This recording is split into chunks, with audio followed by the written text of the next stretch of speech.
contrôle des projets routiers. Plus récemment, elle a été chef du département ingénierie, équipement et tunnels en DIR Île-de-France. Elle nous parlera de l'audit externe de l'entretien du réseau routier national non concédé en France. Madame, vous avez la parole. Donc, bonjour à tous, je suis donc Hélène Clich. Comme l'a évoqué ce matin François Poupard, le directeur général des infrastructures de transport et de la mer, le réseau routier national non concédé a fait l'objet à l'automne dernier d'un audit externe en ce qui concerne l'entretien de ce réseau. Tout à l'heure, auparavant, David Zambon, dans le cadre de sa présentation sur l'Observatoire national de la route, vous a déjà parlé du réseau routier national non concédé. Donc juste en quelques mots, je vous représenterai exactement quelques caractéristiques de ce réseau. Donc c'est le réseau qui n'est pas payant, qui est sans péage et qui comprend 12 000 km de route nationale. Donc les caractéristiques de ce réseau, 12 000 km de route, dont 2 600 km d'autoroute, 12 000 ponts et environ 100 tunnels. Ce réseau représente 1,2% du linéaire du réseau routier français et il supporte un trafic 19% du trafic national. Il est géré, exploité et géré par des services de l'État. 14 services sont gestionnaires opérationnels, on les appelle les DIR, et ils représentent environ 8000 agents qui sont au service des usagers de ce réseau. En termes financiers, la valeur de ce patrimoine est estimée à plus de 130 milliards d'euros. Comme vous l'a présenté David Zambon tout à l'heure, ce réseau s'est dégradé ces dernières années, même si plus récemment les budgets ont été en petite augmentation, la dégradation du réseau est importante et on constate et en tout cas on juge que l'État est devenu critique. Quelques indicateurs pour le démontrer. Plus de la moitié de nos surfaces de chaussée nécessitent des travaux d'entretien, que ce soit des travaux de surface ou des travaux structurels. Sur les 12 000 ponts, on a environ un pont sur 10 qui nécessite des travaux de réparation et plus d'un quart qui nécessite des travaux d'entretien préventif ou entretien spécialisé quand on parle des ouvrages d'art. S'agissant des équipements de la route, les budgets consacrés aux équipements de la route ont été encore en dessous et on les a délaissés pour privilégier quand même les chaussées et les ouvrages d'art. Et donc ces équipements sont plutôt vétustes. Les niveaux de dépenses des 10 dernières années ont conduit donc à renouveler, si on veut avoir des indicateurs pour essayer de convaincre le politique, on se rend compte que nos chaussées, on peut les renouveler au mieux tous les 20 ans si on a les mêmes budgets que les budgets de ces dernières années. Et pour les ponts, on ne peut réparer les ponts en 22 ans après l'apparition des dégradations. Si les dégradations d'un pont sont urgentes, ces durées nous paraissent inacceptables et c'est ce qui nous conduit à dire que l'État est critique et qu'il va falloir changer les choses. Je ne reviens pas sur les risques d'aggravation des désordres qui concernent des risques pour la sécurité des usagers et la disponibilité du réseau. Ce qui est difficile, c'est que c'est facile de le dire comme ça, on peut présenter quelques photos. À partir du moment où il faut quantifier le niveau de risque, pour aider les décideurs à choisir un scénario ou un autre, c'est plus compliqué.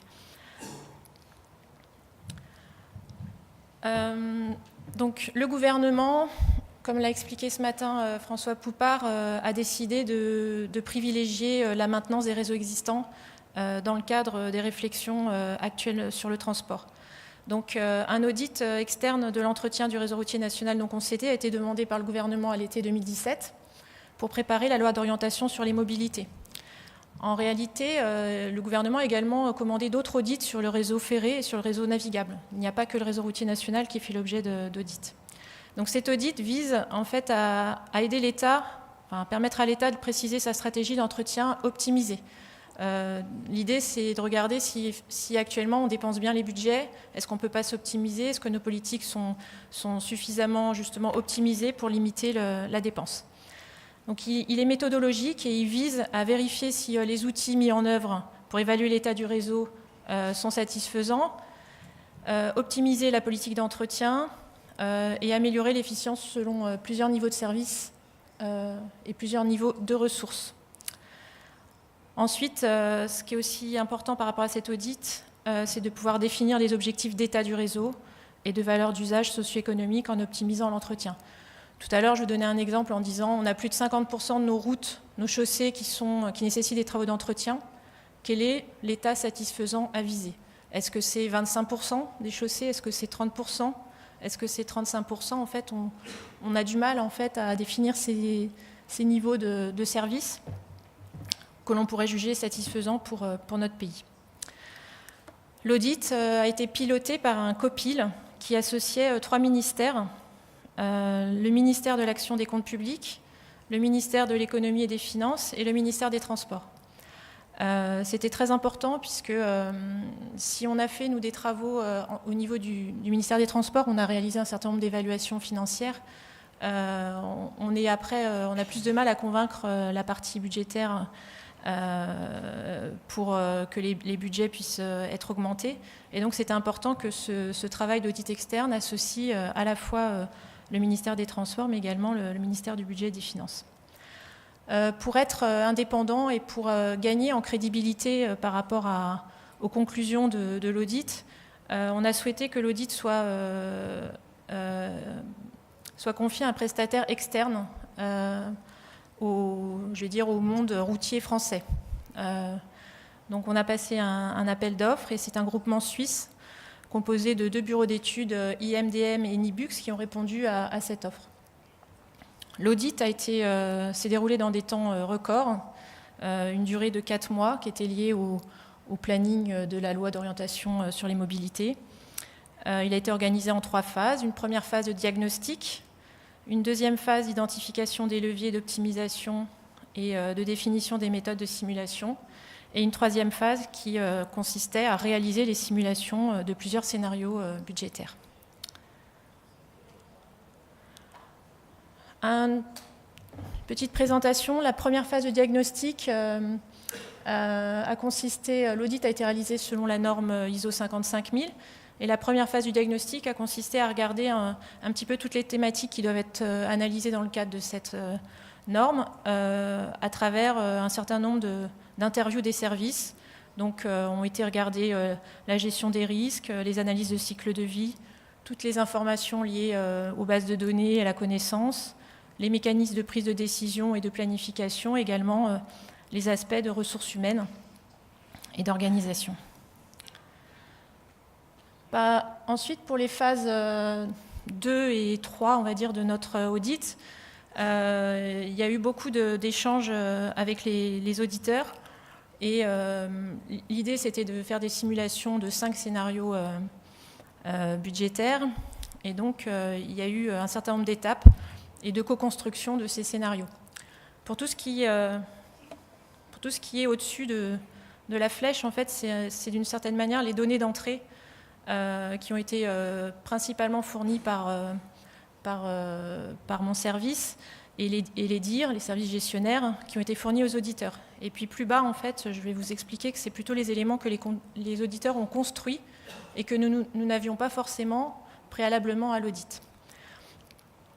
Donc en termes de données d'entrée, ce qui est important, c'est qu'il faut, en fonction de la maturité des systèmes d'asset management, l'audit ne donnera pas du tout les mêmes résultats et les niveaux de recommandation seront très différents. Donc pour avoir des pistes d'amélioration importantes, il faut quand même que le niveau de maturité des outils soit satisfaisant. Au niveau du réseau routier national non concédé, comme vous l'a présenté également David Zambon tout à l'heure, on a quand même une base de données nationale de tous nos gestionnaires qui est homogène. On a des données d'état du réseau des chaussées, on a des données d'état des ouvrages d'art, des ponts, des murs et des tunnels. Et on a également une base de données sur les équipements qui est en cours de construction, mais qui existe d'ores et déjà. Ensuite, il a fallu définir des trajectoires budgétaires sur une période de 20 ans. C'est une partie importante des données d'entrée et je vous expliquerai après comment on a procédé. La direction du budget et des finances, dans les pistes d'optimisation, nous avait d'entrée demandé qu'il fallait que la priorisation des travaux soit étudiée de façon très précise et qu'une des priorisations des travaux devait être faite en fonction des enjeux socio-économiques du réseau. Alors pour cela, nous avions préparé préalablement à l'audit une proposition de hiérarchisation du réseau routier national non concédé en 4 groupes. qui dépendaient des caractéristiques fonctionnelles du réseau, par exemple les 2x2, tout ce qui concerne des routes à au moins 2x2 voies, et puis les routes qui constituent plutôt des routes bidirectionnelles. Et ensuite, on a introduit un critère de trafic qui permettait de définir 4 groupes de hiérarchie du réseau. Aujourd'hui, on n'utilise pas, dans les politiques développées pour le réseau routier national non concédé, on n'utilise pas cette hiérarchisation du réseau. Mais à la demande du budget, on a construit une hiérarchisation du réseau pour faire les simulations. Donc ça, ce sont les principales données d'entrée qu'il faut fournir. Les auditeurs, ensuite, ont construit des lois de vieillissement. On en avait déjà, nous, sur les chaussées. Et sur les ouvrages d'art, on avait énormément d'informations et de paramètres qui ont permis aux auditeurs de construire les lois de vieillissement. Ils ont également regardé des lois de vieillissement qu'ils connaissaient sur leur patrimoine suisse. Et ils ont confronté nos éléments et leurs éléments pour construire les lois de vieillissement qui ont servi aux simulations. Ensuite, ils ont réalisé un certain nombre de simulations et ils avaient identifié des leviers d'optimisation dont les 3 principaux sont les suivants. Faire varier la part d'entretien préventif et la part d'entretien curatif au niveau des simulations, faire varier la priorisation des travaux et puis regarder les effets de la massification des travaux sur les simulations budgétaires. Les simulations étant effectuées, ils ont construit des analyses de risque sur 3 enjeux principaux, l'enjeu de la sécurité, l'enjeu de disponibilité du réseau et l'enjeu environnemental. On a dû construire avec eux des seuils de probabilité et de gravité vis-à-vis de ces analyses de risque, ce qui n'existait pas auparavant dans le cadre de nos politiques. Alors, quels sont les scénarios étudiés dans leur typologie ? Il y a d'abord 2 premiers scénarios qui sont sous contrainte budgétaire. Le premier scénario dit central représente ce que le budget avait défini à l'été 2017 pour la période 2018-2023. Ensuite, le deuxième scénario concerne les dépenses passées et donc à peu près la moyenne des dépenses sur la période 2007-2017. Ensuite, on trouve 3 simulations qui ont des objectifs assez différents. Au lieu d'avoir des objectifs avec une donnée d'entrée qui est budgétaire, on cherche à obtenir un état du réseau. Le scénario 3, on cherche à maintenir l'état actuel, à stopper la dégradation. Le scénario 4 vise une amélioration de l'état à moyen terme. Et le scénario 5, dit optimal ou idéal, correspond à une optimisation technico-économique du cycle de vie des actifs, mais également, et c'est assez important, j'y reviendrai ultérieurement, tient compte des contraintes de capacité industrielle. On a eu des présentations tout à l'heure sur peut-être les difficultés en Allemagne, par exemple, à dépenser des budgets. Les auditeurs, en fait, ont intégré ce paramètre lié au problème de ressources humaines dans les services pour réaliser le scénario optimal. Par la suite, je ne vous présenterai pas forcément les résultats vous ne verrez pas dans la présentation les résultats des scénarios 3 et 4, vu le temps qui m'est imparti. Mais ces scénarios sont assez importants parce qu'ils constituent un théorique et un socle. Si on est en dessous des budgets de maintien en état, le réseau va se dégrader. Donc ça donne un repère qui est assez important et qui a permis aux auditeurs de construire en fait le scénario optimal. Et juste pour vous éclairer, le scénario optimal est moins cher, à des niveaux de budget plus bas que le scénario d'amélioration de l'état à moyen terme, puisqu'il tient compte en fait des contraintes de capacité des services. Et voilà. Donc, quelques chiffres par rapport à ces trajectoires budgétaires. Ce qui est également compliqué dans ce type d'analyse, c'est que le budget, en fait, va regarder les budgets globaux par service. Donc, vous voyez en fait à gauche les montants des budgets d'entretien et d'exploitation du réseau routier national non concédé. Donc, on pourra voir que pour le scénario central, on est à peu près à 800 millions d'euros annuels sur les 20 ans. Le scénario chronique du passé, on est plutôt à 660 millions d'euros par an, donc en dessous. Et pour le scénario optimal, on approche le milliard d'euros par an sur les 20 ans à venir. Donc les budgets vont regarder ces montants globaux qui tiennent compte à la fois des dépenses concernant l'entretien du patrimoine, mais également les dépenses d'exploitation, d'entretien courant et des programmes thématiques qui viennent s'ajouter aux actions sur le réseau routier national non concédé. Donc ensuite, les simulations, elles vont avoir pour objectif de définir en fait les montants dédiés au patrimoine pour ce qui concerne les chaussées, les ouvrages d'art et les équipements. Donc voici quelques éléments de résultats. Je ne peux pas vous présenter dans le temps imparti tous les résultats, mais là je vous montre un peu la forme et comment ce sont les slides qu'on utilise pour communiquer vis-à-vis du politique et du ministère. Donc concernant les chaussées, le scénario central sous contrainte budgétaire donne un budget de 265 millions d'euros par an pour les chaussées. On a un indicateur intéressant qui concerne le renouvellement des chaussées par an, qui est fourni, et on est capable d'évaluer le pourcentage de chaussées très dégradées en 2037.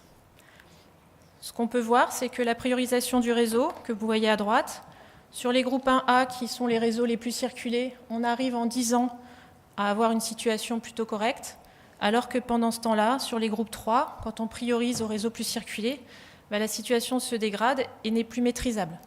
Donc les auditeurs, à travers leurs simulations, ont montré que cette priorisation, avec ce niveau de budget-là, n'est pas satisfaisante. Les auditeurs ont également, je vous ai dit, réalisé des analyses de risque, donc on peut le voir ici. Au niveau des chaussées, l'enjeu dominant, c'est les problèmes de sécurité, notamment l'apparition des nids de poules si les chaussées sont très dégradées. Donc, vous voyez ici un exemple d'analyse de risque. Si maintenant on regarde le scénario optimal pour les chaussées, avec un budget de 360 millions d'euros par an pendant 10 ans, puis un budget inférieur, puisqu'il faut dans un premier temps rattraper, et ensuite on peut stabiliser l'État. On a des résultats qui paraissent plus satisfaisants. On a une baisse des chaussées très dégradées, on a un renouvellement des chaussées qui passe à 7% par an. Donc vous voyez ici sur le réseau très circulé, on améliore très rapidement, et puis sur le réseau le moins circulé, ça augmente, mais on gère et on arrive à stabiliser la situation. L'analyse de risque, toujours la même. On part dans une situation qui est alarmante, mais on s'améliore au fur et à mesure des quinquennats. Deux exemples de leviers d'optimisation étudiés par les auditeurs. Dans les simulations, ils ont fait varier la part d'entretien préventif et la part d'entretien curatif. L'optimum ressort pour ce niveau de budget, pour notre réseau, à consacrer 45% pour l'entretien préventif et 55% pour l'entretien curatif pendant les 10 premières années. Un autre paramètre d'optimisation concerne la massification des travaux. Leurs simulations nous ont montré qu'en augmentant de seulement 2% le budget, on peut baisser, si on augmente de 2 fois les linéaires de chantier, on peut baisser de 40% le nombre de chantiers. Ce qui nous fait dire que si on augmente sensiblement les montants des travaux, on va nous dire mais vous allez gêner la circulation pour faire les travaux, mais si on massifie, en fait la gêne est la même que celle qu'on peut constater aujourd'hui. Concernant les ouvrages d'art, on a les mêmes principes. Là vous avez un exemple avec 70 millions d'euros par an pendant 20 ans. On a en fait une dégradation des ouvrages d'art qui est problématique, avec des ouvrages en mauvais état qui triplent sur la période de 20 ans. Ce qui est intéressant dans ce que les auditeurs ont fait, c'est qu'on a aussi mis en avant des ouvrages dits hors service. Alors, ils ne sont pas vraiment hors service, ils sont à fort risque d'indisponibilité. L'enjeu dominant pour les ouvrages d'art, c'est la disponibilité du réseau. S'il y a un problème sur un ouvrage d'art, des chaussées, peut-être qu'en un mois, on arrive à faire des choses et à remettre la circulation. Sur les ouvrages d'art, on peut fermer pendant 1 mois, 3 mois, 6 mois, voire plus, si on a un problème de structure et de stabilité d'un pont. Donc, ces simulations montrant que dans 20 ans, on aura probablement 500 ponts sur le réseau en risque très fort d'indisponibilité, nous font... comment expliquer ? Ce sont des indicateurs intéressants pour expliquer que ce scénario-là, il faut qu'on essaye de pas y aller et de faire mieux. Le scénario optimal... Madame Kish, vous êtes en train de dépasser. Je suis en train de dépasser. Allez, je vais faire vite. Scénario optimal. En fait, les auditeurs ont tenu compte de la capacité industrielle sur les ouvrages d'art. Donc, en fait, on va avoir... Au départ, on ne peut pas lutter contre l'inertie du système. Les ouvrages d'art vont vieillir, on va avoir une accélération, un nombre d'ouvrages d'art à traiter de plus en plus important, et donc on ne va pas pouvoir complètement réduire les risques. On aura quand même un niveau de ponts hors service important dans les 5 prochaines années. Alors je vais passer très vite. Ce qui est très important aussi dans l'audit qui a été réalisé, c'est que les auditeurs ont essayé pour certaines thématiques comme pour les tunnels, d'avoir une approche seulement par l'âge du parc et pas par l'état. Donc vous voyez ici, ils sont capables d'identifier que pour les 20 prochaines années, la situation est maîtrisable et qu'au-delà de 2037, on aura un fonds d'investissement sur les tunnels. Ils utilisent un critère qui est de dire que l'âge relatif doit rester inférieur à 0,6, parce qu'une fois qu'on dépasse le 0,6, on a énormément d'ouvrages qui sont hors d'âge et donc le risque est beaucoup plus fort. Les recommandations des auditeurs, donc là vous les avez listées, on n'a supprimé aucune recommandation. Je vais peut-être passer très très vite par rapport à ça. Ils nous demandent d'avoir une stratégie d'entretien, c'est ce qu'on attend dans le cadre de la LOM, et ça dépend directement des niveaux de budget. On nous dit qu'il y a un problème de capacité industrielle et qu'il va falloir qu'on augmente. Alors la capacité industrielle, ce n'est pas seulement le personnel des DIR, c'est aussi le privé, la sous-traitance. Il faut que collectivement, on soit plus performant. Et puis, il faut aussi que l'augmentation de l'effort patrimonial, s'il y a plus de travaux, on ait une stratégie d'intervention sur les réseaux qui soit bien définie pour minimiser la gêne à l'usager. Il nous recommande de progresser dans tout ce qui concerne la gestion patrimoniale, les analyses de cycle de vie, la gestion des risques, les mécanismes de vieillissement, et puis tout ce qui concerne la valeur socio-économique du réseau. Sur la valeur socio-économique du réseau, on n'a pas beaucoup avancé, entre guillemets. Dans le cadre de l'audit, on est resté sur des données de trafic. Et on n'a pas été en mesure d'évaluer l'impact de la fermeture d'une route dans une vallée, ou de la desserte d'un hôpital, ou la desserte d'une préfecture. Voilà, il nous encourage également à renforcer la culture d'échange et d'innovation. Alors, c'est l'avant-dernière, ça va ? Qu'est-ce que cet audit apporte à l'équipe auditée, c'est-à-dire à mon équipe et puis les DIR ? Donc c'est un regard critique extérieur sur les politiques formalisées, sur nos pratiques, sur nos lois de vieillissement, sur les coûts, sur les indicateurs. Donc c'est quand même très enrichissant pour l'équipe qui est auditée. Ils nous ont apporté des éléments de comparaison avec d'autres pratiques internationales. Ils ont utilisé un modèle bottom-up alors que nous, on avait plutôt un modèle top-down. Donc ça permet aussi de consolider nos modélisations. Ils ont identifié des leviers d'optimisation et ils ont quantifié les effets. Et ils ont tenu compte des limites de capacité industrielle liées aux moyens humains. C'est vrai que cet aspect-là est très important et on ne l'aurait sûrement pas fait de nous-mêmes. Ensuite, ils ont utilisé des indicateurs de type âge moyen relatif, comme je vous l'ai présenté tout à l'heure. Ils ont également utilisé, pour la partie équipement, où on n'a pas de base de données, ils se sont intéressés à un ratio de type dépenses d'entretien sur valeur du patrimoine, avec des références 0,5%, 0,2% selon les éléments du patrimoine. L'analyse de risque systémique, elle n'existait pas, donc c'est une première ébauche. C'est un premier élément d'éclairage pour nous. C'est tout à fait novateur. Le dernier point concerne les difficultés sur les critères socio-économiques. Comme je vous l'ai dit, c'est difficile de faire mieux au-delà de la donnée trafic. Et après, comme vous l'a dit François Poupard, on est dans l'attente et dans la préparation de la programmation de la loi de finances, de la loi d'orientation sur les mobilités. Donc, d'ores et déjà, cet audit a servi à alimenter les réflexions dans le cadre du Conseil d'orientation des infrastructures et des différents scénarios.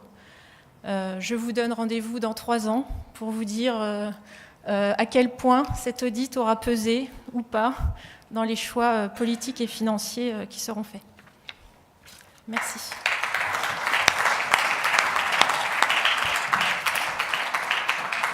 Merci, Madame Clich. On a peut-être le temps pour une question. Monsieur. Oh. D'abord, first. Okay. Graham, you're the first. Yeah. Okay. Thank you. Hi, Graham Pendlebury from the Department for Transport in the UK. My question really is that policymakers focus on the key roles that are of most strategic significance nationally and regionally, such as this network here. But the general public focuses on the condition of urban streets, the streets outside their house, so to speak, and that's what all the media concern is about. And I wonder whether you have any advice for how you kind of persuade the public that it's important to focus on these strategically significant routes rather than saying we're going to fix every road in every community because we just haven't got the resources to do that. J'espère que je vais avoir bien compris la question. Vous me demandez, enfin, vous souhaiteriez que le réseau le plus circulé en milieu urbain soit privilégié par rapport au reste. Donc c'est exactement ce qu'on a tout de même fait, c'est-à-dire que si pour des scénarios budgétaires bas, il n'est pas acceptable de laisser le réseau, on ne peut pas fermer de route. Donc de toute façon, on a fait un choix, c'est qu'on ne peut pas laisser les routes se dégrader de façon non maîtrisable. Néanmoins, dans une planification sur 20 ans, ce qu'on propose dans le scénario optimal, enfin ce qui a été proposé par les auditeurs, c'est de dire on va d'abord s'améliorer sur ce réseau le plus circulé en milieu urbain, c'est notre premier groupe de réseau, et on pourrait y consacrer, et dans l'étude c'est montré, on va y consacrer plus de budget. Par contre, ce réseau, en France, il a 10 fois plus de trafic, il reçoit 10 fois plus de trafic que le réseau le moins circulé. On n'ira pas y consacrer 10 fois plus d'argent. Peut-être 2 fois plus d'argent, mais pas 10 fois plus. Donc on n'ira pas faire de corrélation vis-à-vis du trafic. Par contre, la hiérarchisation du réseau est forcément importante dans la priorisation des actions de travaux, et notamment dans la phase de rattrapage. Ensuite, à terme, ça dépendra des niveaux de service qu'on est prêt à définir sur un réseau qui est moins sollicité qu'un autre. Merci. Donc, madame, si j'ai bien compris, votre énoncé, votre exposé, c'est plutôt dans 20 ans qu'on doit se donner beaucoup d'emplois. Et nul doute que tout le monde ici sera présent pour vous écouter à nouveau.